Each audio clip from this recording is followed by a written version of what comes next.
исходя с ряда вопросов или ряда отзывов. Давайте я вам их сегодня зачитаю. Андрей Андреевич, здравствуйте, вы нам очень помогаете, вы у нас большой подарок от Бога, очень счастлива, что я могу слушать ваши знания. Ваши практики и знания здорово помогают, благодаря вам изменила отношения с мужем и со свекровью, и становлюсь мудрее.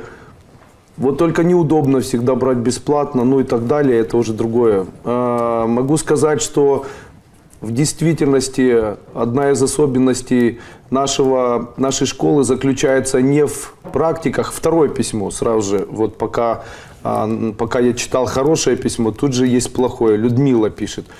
Я ваш самый тупой ученик, все делаю, но ничего не получается. Или выбрала не ту дорогу, или совсем я тупая. Только вкладываю деньги семьи и профукиваю. Ужас, мне стыдно, потому что верю безмерно во все это. Видите, совершенно два вот таких вот отзыва, и мне вот непременно бы хотелось ответить и на первый отзыв, наверное, и хотел бы прокомментировать и второй отзыв. Я считаю, что особенность эзотерики не заключается в том, чтобы люди выполняли какие-либо эзотерические практики. Особенность эзотерики заключается в знании того, как это работает, и в законах, которые человек нарушать не может.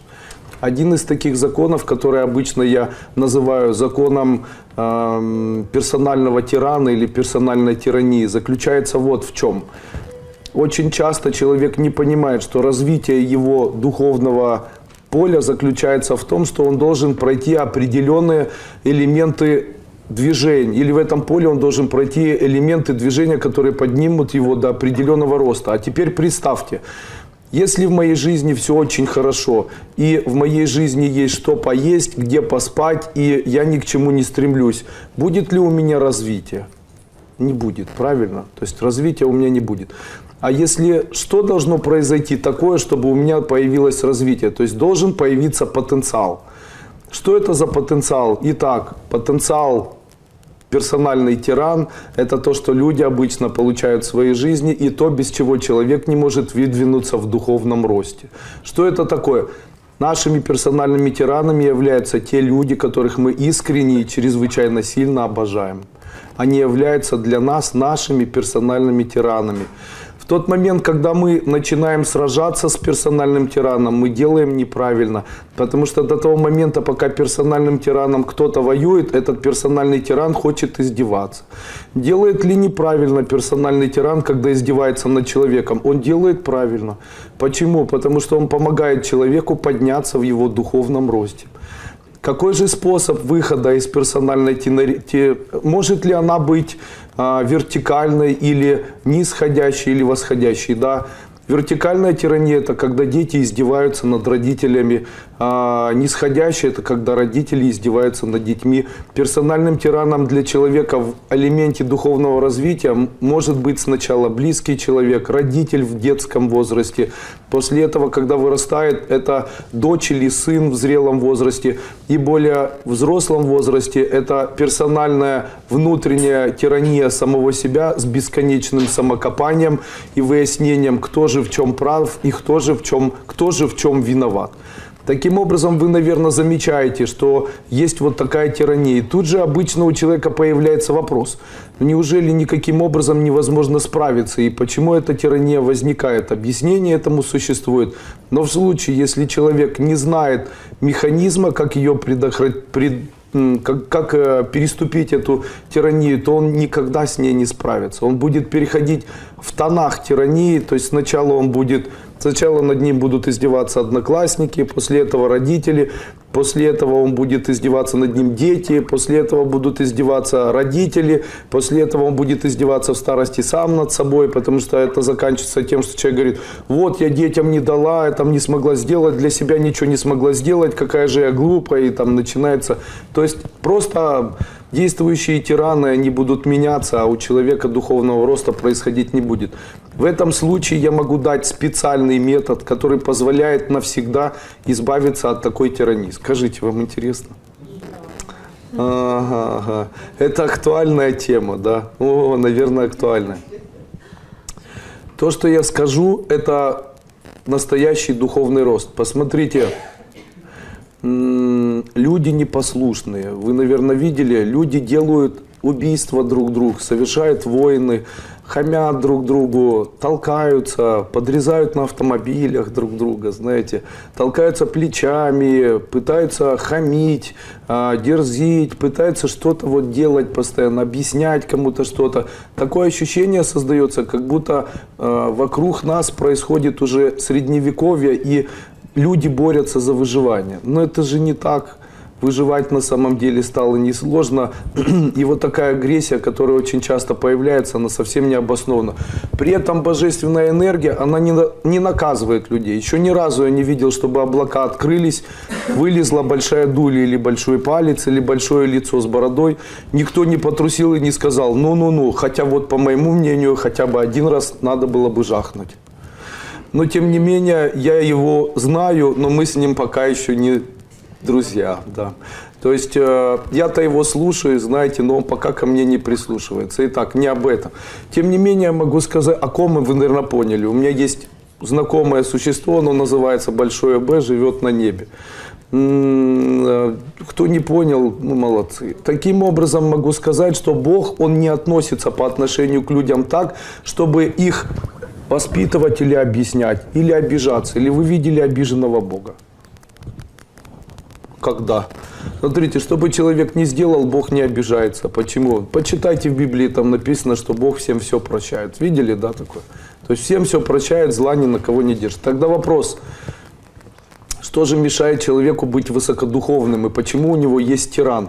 Я вам объясняю, как это все можно убрать. Это делается все за счет того, что человек начинает не принимать, а переступать тот момент, который происходит в его семье. Как это происходит? Допустим, дочь хамит и не слушается свою маму. Что должна сделать мама? Она должна через 2 секунды не обижаться и не помнить. Это называется принятие. Вот если научиться такому принятию, то тиран становится другом. Понятно? Тиран становится другом. У меня была девочка, она была лесбиянкой, извиняюсь за подробности, то есть не нужно правильно говорить, не традиционно настроенная. И вот у нее была персональная тирания, которая была направлена персонально к ней самой. То есть она все время выясняла, почему же она не такая, что ей нужно сделать с собой, что ей нужно изменить в своей жизни, где же находится гештальт и первопричины и так далее, и так далее. И она от этого очень страдала и очень себя плохо чувствовала. Я ей сказал такую же фразу. Я сказал: ты должна сделать 2 вещи. Ты должна это принять, то, что ты такая, и после этого забывать каждые 2 секунды, что это с тобой было. То есть ты это сделала, это с тобой было, уже не было, ты уже это забыла. Нужно лететь, переступать и не помнить. Скажите, это сложно сделать? Да, сложно сделать, если есть у вас такой тиран, но возможно. Я вам скажу больше, это единственный способ, который помогает вырваться из тирании. Других способов не бывает. Это единственный способ, когда человек может изменить человека, который его бьет. Почему? Когда начинаешь воспитывать тирана, то это как раздувать вокруг огня огонь. То есть вы дуете в огонь, и он начинает гореть сильнее, разрушая все на своем пути. Второе, подавлять тирана. Тиран замолкает, и его внутренняя тирания входит в него, он начинает себя саморазрушать. Что тоже в дальнейшем приводит того человека, для которого этот человек был тираном, к тому, что он начинает его лечить, там, начинает ему помогать. Кто болеет обычно в семье? Болеют тираны. Они болеют больше, но тираны не обязательно те, которые терроризируют другого человека, а еще и те, которые переходят в более высокие духовные слои и становятся тиранами персонально для себя. То есть, условно, как сказал Кастанеда в книге, как его книга называлась? Какую книгу? Как вообще Кастанеда книга? «Путь орла», да? Как сказал Кастанеда вот в своей книге, он сказал, что пинчурас пикалитас или персональная тирания является одним из важных или ключевых систем на пути яркого духовного роста. Но не объяснил, как с этим справляться. Рассказываю, как это происходит у меня. В тот момент, когда у человека, у меня, как у мужчины горячего, появляется желание заткнуть каждому вокруг себя рот, потому что я ордена Ленина, Дружбы Красного Знамени, самый главный во всем мире, особенно в своей семье. там самый модный, больше всех зарабатывающий, это все остальные должны там накрыться крышкой, куда-то убежать и там молчать, тихонько сопеть башмачок. В этот момент, когда у меня появляется желание наконец-то это сделать, я это забываю и переступаю через себя. Понимаете, не было никогда такого случая, чтобы в тот момент, когда кто-либо что-либо мне говорит или критикует, или обвиняет, чтобы я себя защищал. Такого не было никогда. Этого не было, нет и не будет, потому что через 20 секунд я этого уже не помню. Почему? Это единственный путь, который позволил мне сделать семью мою великолепной. Понимаете, семью мою великолепной, потому что вокруг себя я обучаю всех вокруг себя принимать мою игру, которая заключается в том, что быть добрым или быть интеллигентным или быть корректным заключается не в том, чтобы кого-то изменять или не в том, чтобы что-то изменять в своей жизни, а в том, чтобы пролететь этот момент, не заметив и не обморочиться и не запачкаться в нем. Вы представляете, очень часто люди во время того, когда они друг друга обвиняют или критикуют, они окунаются грубо в грязь. И каждый раз, выясняя, от чего и почему это произошло, они фактически выпачкиваются в этой грязи. На энергетическом плане это похоже, как человек, который постоянно себя опускает в энергии. То есть у него опускаются руки, он становится энергетически грязным, энергококон разрывается, рвется сердце. Но в тот момент, когда есть лужа, то легче в ней барахтаться и искать пути, или разогнаться и перепрыгнуть. Скажите, разогнаться и перепрыгнуть легче, наверное, чем бесконечно возвращаться и прыгать в нее, чтобы выпачкаться. Тогда вопрос, ради чего люди возвращаются вновь и вновь, находя первопричины, от чего до почему, почему это происходит, что нужно сделать, как предотвратить, кто прав, кто виноват, там дочка права, сын не прав, или муж у меня там не прав, или я права и так далее. Ради чего это, если этот путь приведет вас к тому, чтобы ваши тона, кто проходил третью ступень, все равно снижались? Тогда единственный метод, который может существовать в семье или существовать у человека, это метод, который называется «я не помню через 10 секунд». Я могу вам сказать даже больше. Леня, если ты будешь клацать, я тебя попрошу уйти. Серьезно, спрячь его или уходи, хорошо? Давай, давай. Или прячь их, или иди. Мне мешает. Понял? Ты мотыляешь, а здесь свет, и создаешь помехи. Поэтому, когда просто неинтересно тебе, иди. Я ж, это добровольно ты пришел сюда. Я ж тебе не говорил, что вот я хочу, чтобы ты был. Не говорил. Пришел, слушай, не слушай. Конечно же, когда человек начинает обижаться, он может это сделать реально только несколько секунд. Но я вам хочу дать совет. Если вы по-настоящему обожаете человека, если вы по-настоящему любите человека, никогда не отвечайте. Не делайте этого, я вас даже убеждаю в этом. Если перед вами человек, который 80% вашей жизни желал вам только добра, стирал вам носки, там, гладил вам штаны, там, приносил вам еду, зарабатывал для вас деньги, то в тот момент, когда этот человек устал, и у него там больные или там от усталости прыгают гормоны или давление, и в этот момент человек прав или не прав, не отвечайте ему ни на обвинение, ни на что-либо еще. Пролетайте эту лужу. Разгоняйтесь, пролетайте и делайте так, как будто этого не произошло. Не нужно никого ни в чем обвинять. Это утопия. Никто не вылезет из этой утопии до того момента, пока вы не научитесь принимать персональных тиранов. Они вас изведут. Они вас замучают, и они никогда не закончатся. Вы будете просто вновь и вновь попадаться на удочку персональной тирании, внешней тирании, внутренней тирании. И это не изменится. Особенно, если вы будете без конца искать что-то. Возвращаюсь к письму. Я ваш самый тупой ученик. Почему? Это человек пишет. Почему? Потому что присутствует внутренняя тирания. Это говорит о том, что человек вырос на духовном уровне. Понимаете? То есть он уже вырос настолько, чтобы не обращать внимания на тех людей, которые рядом.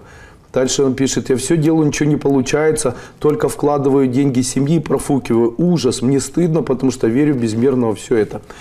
Я могу сказать, что в этом случае ее персональная тирания, она заключается во внешних причинах, которые она ищет для того, чтобы обвинить себя в том, что в семье не хватает денег. И одна из причин этого всего заключается в том, что она находит повод для того, чтобы обвинить. У нас была ситуация, было две семьи, мы вместе отдыхали. В одной семье был маленький ребенок, которому было 3 месяца. И у нас был маленький ребенок, которому было 3 месяца. И эта девочка, ее ребенок заболел. Когда ее ребенок заболел, то эта девочка начала говорить мне такие слова. Мы сидели, она говорит, когда я приехала, то ребенок сразу заболел. Это было связано с тем, что у нас забитый грязный кондиционер, у нас не то помещение, в котором мы живем, у нас не та еда, наш отец виноват, не надо было включать кондиционеры, наша мама с нами не поехала, лучше бы мы на пляж не пошли, лучше бы там еще что-то, лучше бы мы воду не покупали, ее сглазили, посмотрите, как эзотерик и так далее. А я ей задал после этого вопрос. Когда вчера было прохладно, то мы своего ребенка в колясочке завезли в квартиру. А ваш ребенок так и стоял в этой колясочке с 3 до 5 часов дня, спал в этой коляске. Скажите, кто виноват был в том, что этот ребенок спал в коляске? Конечно, мамочка сама виновата, но она не видит этого, но обвинила вокруг себя весь мир. Самое печальное, что может сделать человек, который падает куда-либо, это 2 вещи, о которых я постоянно говорю. Если вы падаете на дно, забудьте о том, что такое критика и обвинение. Учитесь этого не делать. Вы любите человека, скажите себе, если я высокодуховное существо, я не критикую. Если я двигаюсь на пути духовного роста, я не обвиняю. Особенно сильно это происходит в семье. Допустим, есть мама престарелая, и после этого эта мама высказывает что-либо своей дочери. В этот момент дочь должна, по идее, переступить. Она должна перепрыгнуть и через секунду не помнить. То есть не надо ковыряться, сколько кто кому сделал, насколько это было правильно, кто виноват и так далее. Это проблемы мамы. Поняли? Это проблемы мамы. Поверьте мне, она ничего плохого вам не желает. Но до того момента, если вы начнете оправдываться, нет, мама, ты не права, лучше ты рот закрой, сколько это может продолжаться. Все, персональная тирания началась. В этот момент тираны начинают друг друга съедать. Если маму заткнуть, то она потом сгорит от онкологии или сама себя съест.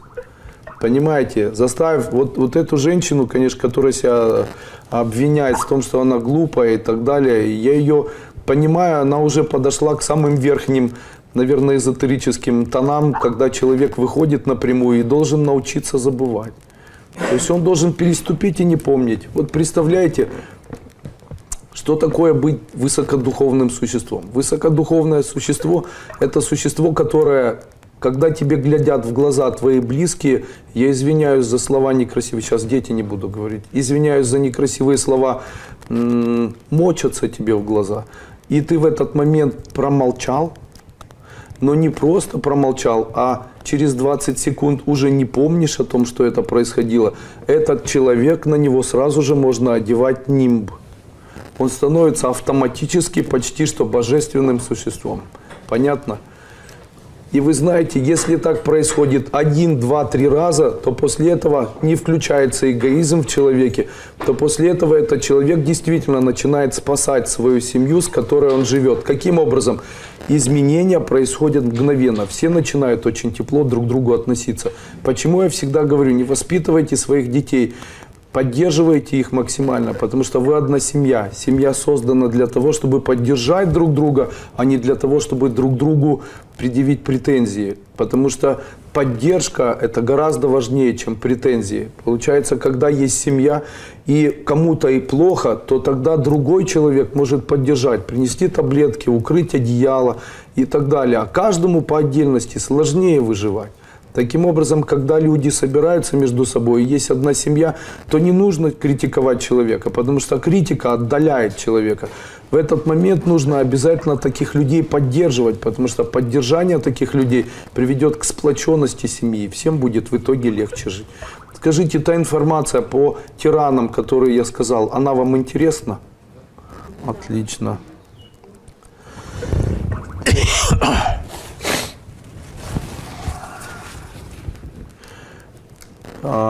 Очень хорошо ответила сейчас Элеонора Харенко. Она написала, что это терпимость называется. Смотрите, есть правильное название этому слову. Это нетерпимость. Потому что если вы терпите, то это не принятие. Давайте еще раз я вам скажу. Если вы протерпели и не переступили, то тогда это не принятие. Принять это значит через секунду не помнить. Вот тот, кто написал терпимость, ошибается. Это не терпимость, это принятие. Принятие это значит пролететь. То есть вот он там ляпнул вам что-то, а вы после этого отвернулись и после этого сделали, не думая ни о чем, и после этого как будто этого не было и как будто этого не было вообще в жизни. А если это страшно, растите высокодуховными существами. Вот это принятие, это самый высший пилотаж в эзотерике. Если человек начинает принимать, и он начинает принимать так, чтобы в дальнейшем не возникало состояние, при котором «а я вспомню, а я отомщу, я еще что-то сделаю», при этом человек становится высокодуховным. Это автоматически позволяет человеку и просматривать будущее, и заниматься эзотерикой и так далее. Понимаете? Это автоматический путь. Он самый простой. Он самый простой. И он самый реальный. Можно ли избавить? Я хочу все бросить и уйти от всех, они меня так все заколебали. Нет, в том, что они это делают с вами, виноваты вы. Почему? Потому что вы так искренне обижаетесь, что вас хочется снова и снова обижать. Почему? Когда у меня был маленький ребенок, то один из детей очень красиво плакал. И мне хотелось все время что-то там сделать, чтобы этот ребенок начал кривиться и плакать. Почему? Потому что это внутреннее состояние или реакция человека на эмоции другого человека. Нам нравятся эмоции. Люди как куры, им нравятся эмоции, они любопытны. Таким образом, если мы видим даже плохие эмоции, они нас вдохновляют. Хорошие тоже вдохновляют. Мы эмоциональные существа. Наше сердце удивляется чужим эмоциям. Поэтому, когда человек говорит, ну что ты, какашка, там, закрой рот, то что нужно сделать? Не говорить себе, я какашка, так вот ты какашка. А что же нужно в этот момент? Нужно в этот момент пролететь этот момент. Пролететь. Это знаете, как сделать? Как прыгнуть, как лягушка. Перейти в другую комнату, ни о чем не думать и делать вид, как будто ничего не произошло. Но не только не делать вид, а еще и мысленно полагаться на то, что этого не было. Как? Откройте первую ступень, я об этом рассказываю. Рассматривайте картины, чистите ногти, обгрызайте пальцы на ногах. То есть много есть методов всевозможных, если дотянетесь. Все просто и в то же время сложно. Один из самых сложных методов – это тот метод, о котором я сейчас рассказал вам. Тем не менее, один из самых эффективных, человек никуда не выдвинется. Что же такое заниматься эзотерикой для человека? Заниматься эзотерикой для человека – это научиться выполнять или соответствовать определенным правилам, которые существуют в философской доктрине эзотерики. Одна из основных доктрин эзотерики звучит так. Осознанность заключается в том, чтобы человек устранил в себе два качества. Первое качество – желание критиковать, второе качество – желание обижаться и желание искать первопричины. В этот момент, если человек не ищет первопричины, не обвиняет, не критикует никого, в этот момент он берет ответственность и несет ее за себя самостоятельно. Второе, в этот момент, если ответственность принята этим человеком, именно в этом случае он может надеяться на то, что скоро в его жизни может что-то поменяться. До момента, пока человек не берет ответственность и ищет первопричины, слово «скоро» может не работать. Потому что слово «скоро» может работать только в принципе внутренней веры, которая возникает у него на то, что это будет помогать. А так не происходит. И это не происходит, потому что этот человек, он без конца старается критиковать, обвинять и искать того, кто несет ответственность за его персональную жизнь. Таким образом, человек не верит, что для него что-то может произойти, потому что он считает, что все вокруг ему чрезвычайно вредит. То есть это вреды, сглазы, порчи, там еще что-то. Не несет человек ответственность. Он не может ставить программы первой ступени, где скоро у меня что-то появится. Почему? Бесполезно делать это. И, конечно же, женщина мне пишет, там, я самый тупой ваш ученик. Нет, не самый тупой. Просто не нужно обвинять, не нужно критиковать и взять ответственность за свою жизнь на себя. За себя. Это как с этой женщиной. Она обвинила всех в том, что ребенок болеет, но не взяла ответственность за это на себя. То есть она не приняла ответственность за свою жизнь. Почему люди хотят обвинять кого-то? Они хотят обвинять кого-то или что-то, потому что они не хотят брать ответственность за свою жизнь на свои плечи. Не хотят. Они говорят, мы не будем. Пусть мою ответственность несут там близкие или еще кто-то. А откуда берутся претензии? Претензии – это не желание нести ответственность. Но как же, если человек сначала человек считает, что все вокруг ответственны за его жизнь? Это один из нижних тонов. После этого человек переносит ответственность и берет ответственность за свою жизнь в свои руки. После этого он выходит немножечко на более высокий уровень. И после этого живет таким образом, чтобы появилась вера. А вера, она не может быть такой. Почему вера? Потому что мне очень хочется, чтобы скоро у меня что-либо появилось. Вот в случае, если появилось, то оно появилось только потому, что мне хотелось. Но мое желание, оно не электричество, не ментальная энергия, не астральная. Это просто мое желание, которое закрутилось при помощи слова «скоро». Так вот это желание, которое услышал Бог.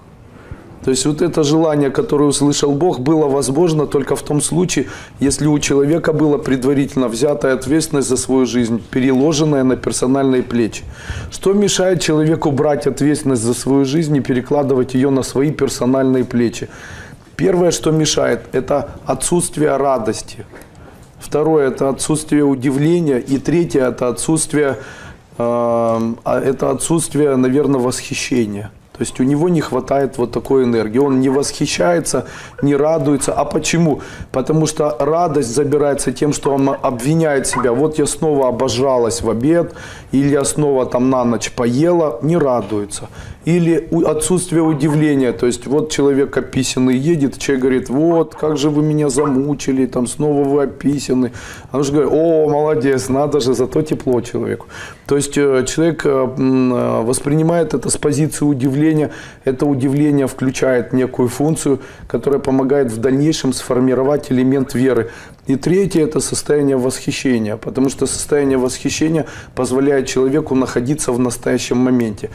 Человек не может восхищаться, вспоминая. Человек не может восхищаться, думая о будущем. Но человек может восхищаться по-настоящему, если он это проживает в настоящем моменте времени. Люди так запутались с элементом восхищения, что они научились делать фотографии, смотреть жизни других людей, и после этого они теряют свою осознанность, не принимают или не берут на свои плечи ответственность за свою жизнь, разочаровываются, перестают удивляться, восхищаться, стараются обвинить, критиковать, и после этого в их жизнях не исполняется ничего из того, что они задумывают. И после этого им на помощь якобы должны прийти какие-то эзотерические, я назову это словом фишки, наверное, которыми наводнен целиком интернет. То есть плюнь, гавкни, там поставь что-то, там нарисуй символы, знаки, реки, и там осознанные сновидения, и там что только, там молитвы и так далее. После этого человек считает, что кто-то его должен услышать и что-то в его жизни произойдет. Дудки, ничего не произойдет. Это глухота, это абсолютная глухота, никто ничего не услышит, никто ничего не поймет и ничего не произойдет. То есть там человек начинает придумывать себе врать. Вот я богат, и после этого он себе это произносит 100 раз. После этого, а он не богат. А он беден. Таким образом, человек, который сидит и говорит себе там, с долгом 30 тысяч долларов, я богат, я богат, я богат, я богат, и я счастлив. При этом он не богат, вот он 30 раз себя обманул. 30 раз себя обманул, это очень приятно. Наверное, не очень. Вас обманывали. Когда вы узнаете правду, это неприятно. Ваше сознание слышит ложь. Причем ложь от самого близкого человека к нему, от вас. И после этого вы этому сознанию лжете. Оно кричит и говорит, я больше не могу это слышать. И появляются первые струны депрессии. То есть это вызывает у человека депрессивное состояние. Почему? Такая ложь никому не нужна. После этого открываем фильм «Секрет» или открываем фильм о каких-то чудесах, там Зеланда читаем или кого-либо еще, Ковалева, и там «Я богат, я красив, я умен и здоров». Аффирмации, которые помогают человеку там выздороветь. Мое тело здоровое, я себя чувствую хорошо. Что вы себе врете? Это же неправда. Вы много раз себя обманули. А что же может помочь? Когда ответственность за свою жизнь принята на персональные плечи этого человека, то он может сказать словами, мне нечем заплатить за квартиру, но ничего, скоро эти деньги появятся. Скоро все появится. Почему? Это и есть элемент доказательства Бога, который существует. То есть в случае, если человек говорит, у меня скоро это появится, то скорее всего, если это появится, то это будет доказательством божественного в жизни этого человека. Поняли? Вы видите, как сложно оказывается заниматься эзотерикой. И человек говорит, нет, я лучше буду мантры читать. Бесполезно. Я прошла 5 ступеней, у меня ничего не произошло. Ну и не должно было произойти, потому что человек садится и говорит, там, ну как у вас получилось? Да, я это все уже знала, но вы это структурировали. Но почему ничего не получится у этого человека? Наверное, уже понятно. Потому что человек уже все знал. Понимаете, уже все знал.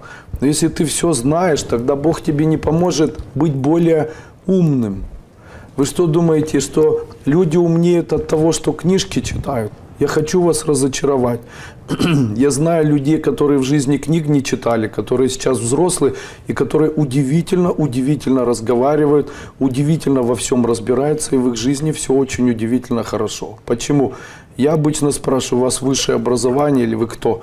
Он говорит, никто, вы мне не поверите, пол своей жизни я выпивал, там непонятно чем занимался. Почему? В тот момент, когда человек все знает, Бог не даст ему новых знаний. Когда человек уже все чувствовал, модный очень, тогда ему незачем давать что-то, чтобы он чувствовал.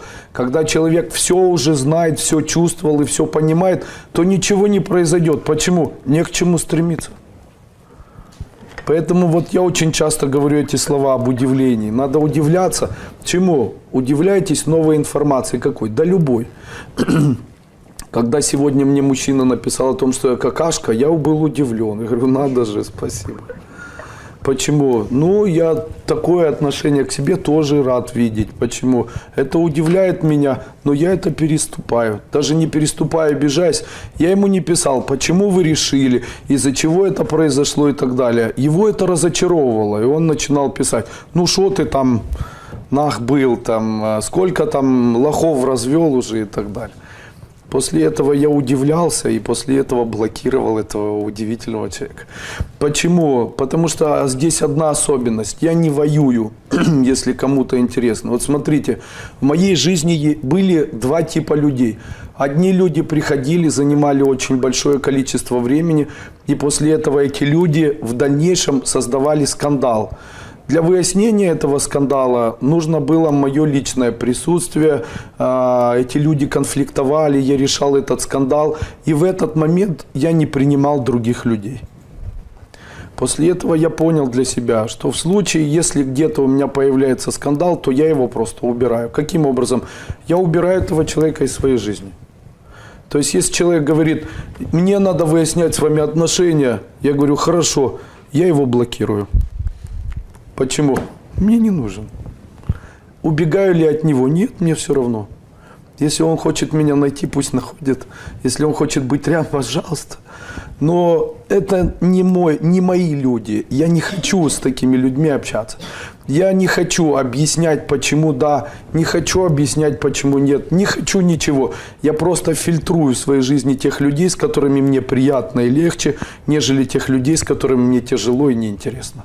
Что в этом плохого? Я нарушаю правила игры? Нет. Почему?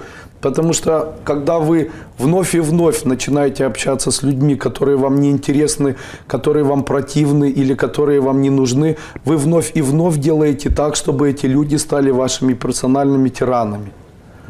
А они вам не нужны. То есть, если я начинаю обращать внимание на тех, кто конфликтует, они занимают больше внимания, чем те люди, которым необходима помощь. Так, с тем человеком, который конфликтует, я буду разговаривать 1,5 часа, не заработаю деньги и ни к чему не придем. Ежели в этот момент я бы принимал людей, то я бы принял 30 человек. Тогда скажите, помочь оздоровиться или выздороветь 30 человекам, это гораздо важнее, чем выяснять отношения, которые ни к чему не приведут с одним. Тогда, если ставить на весы даже кармические какие-то элементы, то то, что я зарабатываю в виде кармы от помощи, будет гораздо многим людям, будет гораздо важнее, чем выяснение обстоятельств с каким-то одним человеком. Я обычно говорю так, вам деньги нужны? Нет, тогда я не буду с вами общаться. Если деньги нужны, возьмите и уходите. Если будем общаться, то тогда общайтесь, получайте, уходите, и на этом заканчиваем. Почему? Это новые пересмотренные ценности персональной жизни. Представляете? Скажите, то, что я говорю, вам интересно? Не устали? Женя, принеси мне водички и давайте включим кондиционер. Нет, выключен. Может быть, он на тепло включен? Выключен? Да. Да.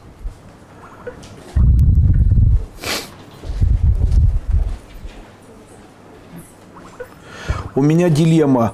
А если человек и заботится, и любит, но изменял, просто переступить и забыть? Да. Потому что то, что он изменял, это ваш это ваше душевное страдание, это персонификация в себе персонального тирана. Понятно? Вы нашли в себе персонального тирана, который в виде воспоминания. Это воспоминание, оно вас будет уничтожать. То есть вы должны принять решение. То есть я принимаю решение либо не жить, либо забыть. Так не может быть, что все время вспоминать. Тогда вы тоже являетесь персональным тираном для этого человека, потому что он сделал один раз, а вы вспомнили 100 раз. Скажите, что страшнее, один раз сделать или 1000 раз вспомнить? Давайте я скажу. Страшнее 1000 раз вспомнить. А женщина, которая 1000 раз вспомнила, она страшнее того мужчину, который один раз изменил. Или женщина, которая один раз там совершила неправильный поступок. Если человек живет дальше, то тогда уже как бы само по себе подразумевает, что нужно перелететь и жить, и не вспоминать. Будете вспоминать, он будет или она будет изменять и шляться, и там что угодно делать. А еще, вы верите в то, что у каждого человека есть собственный путь? Иногда этот путь звучит так. Вот есть же люди, они разные. Есть же люди, они разные. Среди разных людей есть люди, которые однозначно не хотели изучать литературу, старались всеми силами конфликтовать с окружающим миром. И выработали в себе стратегию, при котором они считают, окружающий мир – это либо доильная корова, либо окружающий мир – это бесконечная война, в которой нужно без конца защищаться. То есть они не воспринимают мир – это как бы элемент Создателя, где каждая пища, которая дарится Богом, должна быть принята человеком, где каждое событие может быть приниматься человеком, и это не тирания этого существа. Естественно, такие люди начинают жить, и они живут в своей тарелке. В этот момент в их тарелку попадает другое существо, и это существо, оно может быть совершенно другим. В случае, если эти существа друг друга не приняли, и кто-то из этих людей вот не может изменяться, заставляя одного человека становиться таким же, а этот человек протестует, то единственный выход решения этой задачи, вот такой сложной, это однозначно невозможность друг с другом существовать. Почему? Если перед вами находится тиран, который очень сильно пьет, и вы, та женщина, которая совершенно не употребляет, находитесь рядом с этим человеком, то у вас без сомнения будет хорошая, счастливая жизнь, если вы начнете вместе употреблять. В случае, если он тиран. В случае, если тиран вы, то вы его должны допилить до той степени, чтобы он перестал выпивать. Почему? Вы его должны сжечь своей энергией так, чтобы у него появились язвы, там холецистопанкреатиты, какие-то там дырки в голове, чтобы его там ноги порвали, голову на узел завязали. То есть что-то такое должно произойти, и это 100% обязательно произойдет. То есть кто из тиранов победит? То есть это два враждующих племени, где кто-то кого-то должен... Она говорит, несколько лет назад он изменил, и она до сих пор помнит. Это же ужасно. Я представляю, сколько человек тиранит себя этим. Есть такой анекдот. Два монаха идут, и один перенес женщину через лужу. После этого они шли до вечера, один другому говорит, я с тобой всю дорогу не разговаривал, потому что мы давали обет к женщинам не прикасаться. А ты же к ней прикоснулся, и ты нарушил. Он говорит, ну так это было 8 часов назад. Говорит, ну так а что от этого? Ну так я ее за 1 секунду перенес, а пока мы шли, ты в 800 раз или там 8 часов об этом думал. Ты, получается, больше сделал, чем я. То есть ты себя ранил гораздо больше, чем я один раз. Он один раз изменил, а вы его клюнули 100 раз, себя 500 раз и не даете себе спокойно жить. помутнение было, тестостерон заиграл, знаете, у каждого бывает, знаете, женщин, вы не понимаете, женщины коварные существа, мужчины при этом, они вообще видят голую, дети здесь, они видят голую руку, и после этого у них поднимается тестостерон. Чем сильнее поднимается тестостерон, тем меньше мужчина начинает понимать. Почему? Все опускается вниз. Сверху вниз пути все сдвигаются не туда. Референтный индекс сознания исчезает. Таким образом, мужчина в этот момент ничего не понимает, а женщины коварны. Вы напрасно смеетесь. Я это говорю как мужчина, понимающий женщин. Я как говорил и говорю всегда.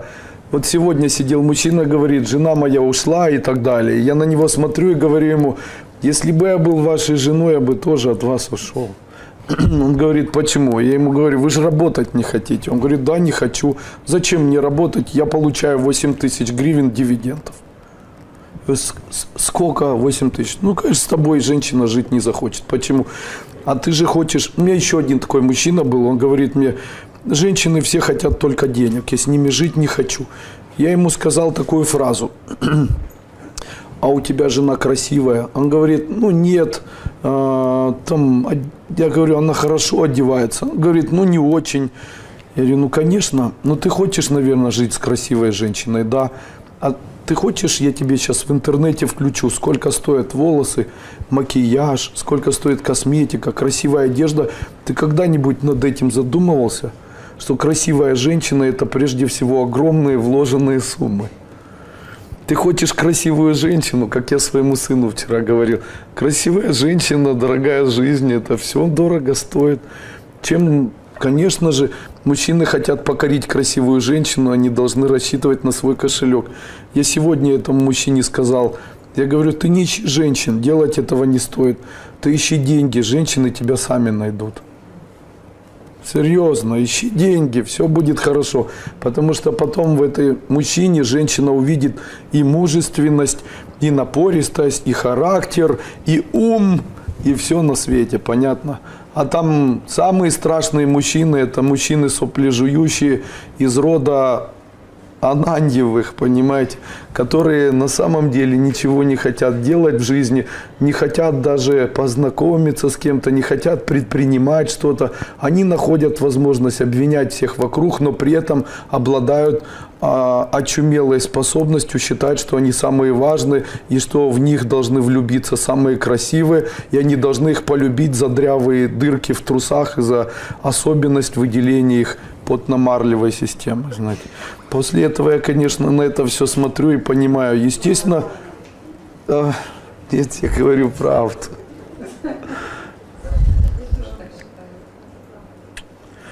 А если ударил, тоже переступить.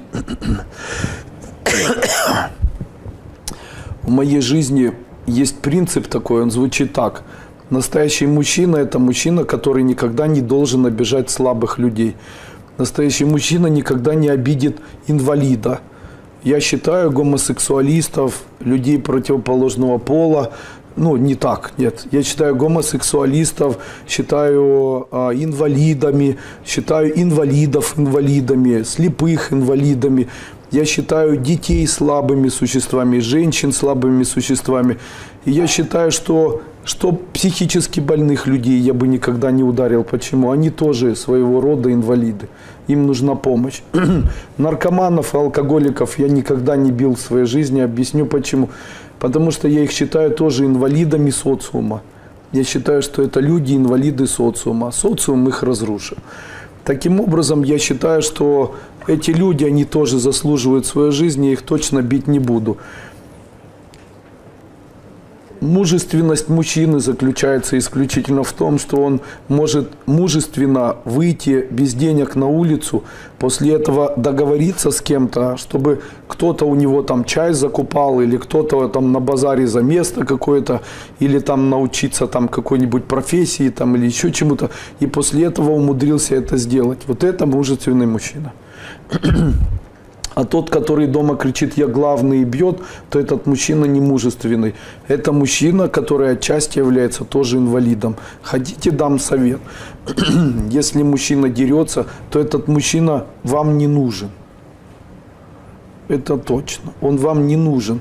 Даже если... Мы вообще говорили о том, что нужно перелететь. Помните? Но это ни в коем случае не призыв к действиям. И я считаю, что в случае, если дерется, то предварительно до этого была, скорее всего, скомпрометируемая ситуация. То есть женщина, скорее всего, обвиняла или, скорее всего, критиковала. То есть просто так никто бы не делал этого. Или психическая болезнь. Если мужчина был или женщина была скомпрометирована, то есть женщина ждала, он не ехал, женщина там ожидала, он не звонил, выключал телефон, приехал в 3 часа ночи, там с запахом, при этом она ждала его до 3 часов ночи, там беременная на 2-м месяце, при этом начала его оскорблять там, и так далее, начала кидаться на него или он начал на нее кидаться, то в этом случае нужно рассмотреть вопрос семьи вообще. Есть ли возможность дальнейшего доверия, есть ли возможность вообще дальнейшего совместного проживания. Я считаю, что это нужно ставить прямо на первое место.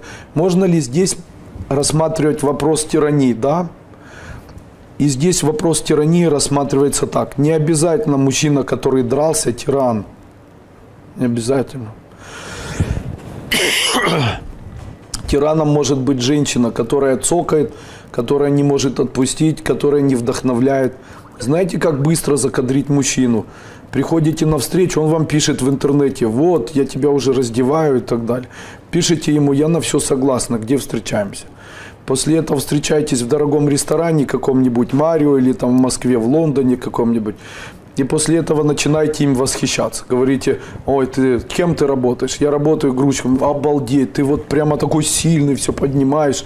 И восхищаетесь им как можно больше. После этого этот человек будет в вас влюблен. Но если вы это перенесете в свою жизнь и будете восхищаться не просто словом «я восхищаюсь», а создавать такие флюиды, будучи поддержкой для своего мужчины, то вы прямо не представляете, насколько мужчины благородны и благодарны в этом. Есть даже письма, они у меня ВКонтакте выложены, где женщина одна мне пишет о том, что: Андрей Андреевич, большое спасибо, я начала восхищаться своим мужчиной, он начал давать больше денег, начал хорошо относиться к нашим совместным детям и несовместным детям, и вообще большое чудо начало происходить. Вот большое ей спасибо. И вторая написала: вот я не знаю, что делать с этим мужчиной своим и так далее. Он там и плохо ко мне относится и так далее. Я ей отправил вот это письмо. Она после этого написала: и что, так просто? Да. Да, не критиковать, не обижаться, не говорить: а помнишь 300 лет тому назад, когда я была еще молодой черепахой, ты тогда мне изменял с курами там, да. Ну это не важно, понимаете. Ну это же не важно, знаете, ведь он в итоге живет с вами, знаете.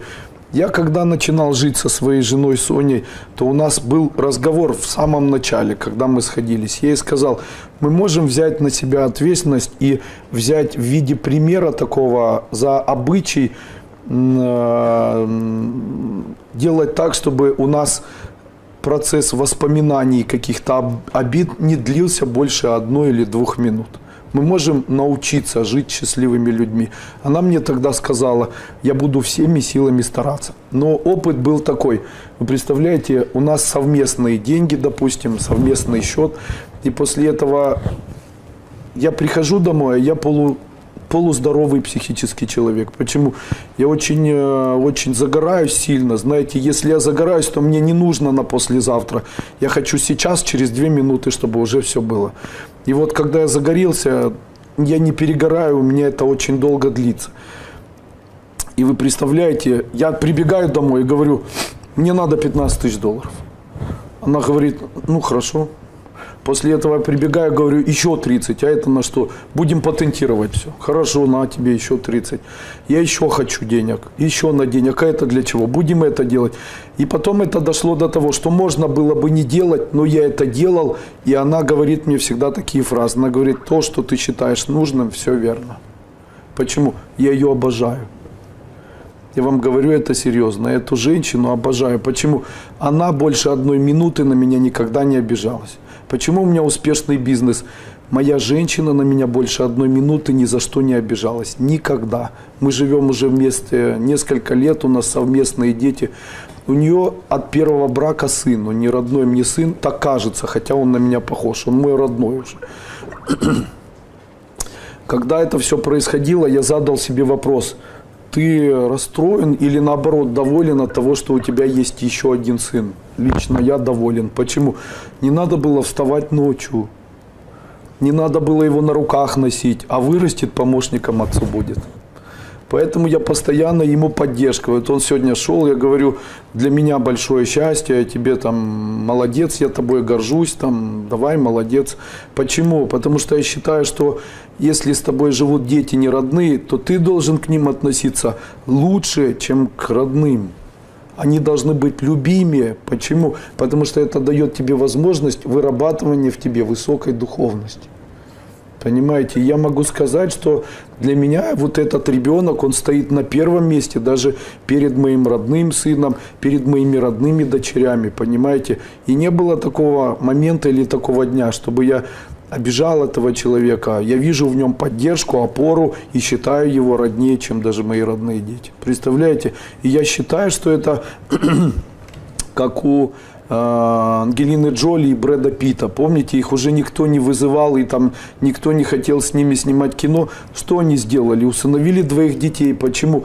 Если эзотерический закон, если ты к приемным детям относишься лучше, чем к своим собственным, то получаешь это вполне обоснованно в виде огромного количества финансового прихода.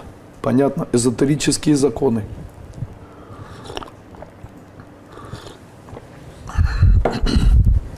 Очень хорошо написала Алекса. Что делать, чтобы не приставал мужчина? Чтобы без приставаний. Что же делать, чтобы относился как к сестре или другу? Очень легко. Говорите себе, там, онкология, там, матки. И все, и никто к вам не пристает. Ничего в этом не произойдет, если вы это человеку скажете, и он вам поверит, то тогда это будет гарантия отношений, где никто ни к кому приставать не будет. Отлично, скажите, да, я согласна на все, но у меня болезнь, я пока не вылечусь, у меня там болезнь такая, лучше о ней не разговаривать. Но вот я ее когда вылечу, а сколько будешь лечить? Ну, лет 10 еще осталось. Мужчине по-другому не объяснить. Я вам говорю это серьезно. Не объяснить. То есть, если там не болезнь, то почему же нет? Невозможно не объяснить. Если ты не больная, тогда ты не... Почему, да. И тогда невозможно. Если болезнь, понятно. Я когда-то ехал в поезде с алкоголиками, которые ехали из Донецка. 5 огромных мужчин в купе. Мне нужно было в Москву ехать. И мне вожатый этот в купе говорит: посидите пока в 25-м вагоне, ну, в 25-м купе. А говорит, там сейчас люди выйдут, и вы через 2 часа сможете перейти, и я вас там куда-то положу. Я говорю, хорошо, хорошо. Захожу, а там люди сидят, курят, тушат об стол сигареты и пьют водку под шашлыки. И они: о, Коля, заходи. Как будто я их знакомый. И после этого они говорят: давай с нами будем выпивать. Я говорю, понимаете, я болею сахарным диабетом. Он говорит, а это что такое? Я говорю, уколы себе в живот колю. Я сейчас, если выпью, могу прямо при вас умереть. Он говорит, Коля, ты молодец, слушай. После этого они вот так разливали, ко мне подходила очередь. Он говорит, а Коле не наливайте, у него сахарный диабет, ему нельзя. То есть он не сволочь, оказывается, а просто больной. После этого говорили, ну выздоровеешь, звони.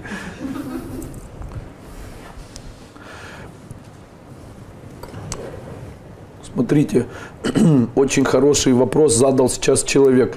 Правда или как быть с правдой? Объясняю, как быть с правдой. То, что вы кому-то сказали, это не так важно, как то, что вы говорите себе. Вы готовы быть неправдивыми людьми по отношению к себе и быть прям чрезвычайно правдивыми по отношению к окружающим? Нет, друзья мои. Высокая духовность, она начинается с середины вас. Поэтому, когда вы будете лгать на улице, это не так страшно, чем... Вот смотрите, что было лучше для моего физического тела? Напиться с донецкими шахтерами или все-таки не напиться с ними?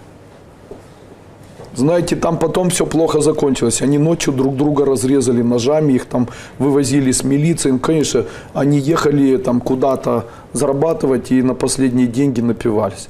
Естественно, ну, я сам был тогда не лучше, скорее всего, раз попал в их такую, наверное, структуру.